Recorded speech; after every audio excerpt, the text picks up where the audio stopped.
minahal ka na, pinili ka pa.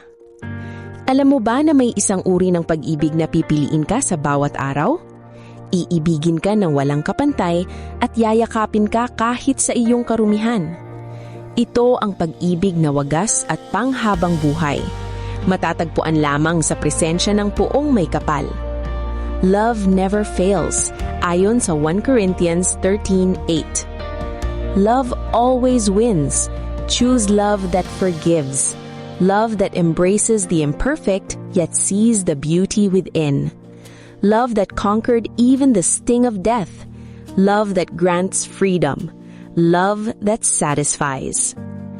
Kung ang sinasabi ng mundo ay hindi ka karapat-dapat, I want you to hear this truth. You are loved and you are favored in Christ Jesus. And nothing can separate us from the love of God. Epistle to the Romans 8:39. Hindi marunong sumuko ang pag-ibig ni Kristo. Madupa ka man ng paulit-ulit, lagi siyang nariyan upang akayin ka.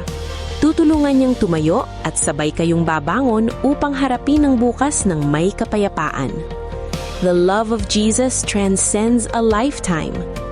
Today, you are invited to receive the love of God. Accept Jesus as your Lord and Savior and step into the freedom from sin and the promise of eternal life with Him. Rest in this truth. You don't have to earn the love that was already given at the cross. For God so loved the world that He gave His only Son, that whoever believes in Him should not perish, but have eternal life.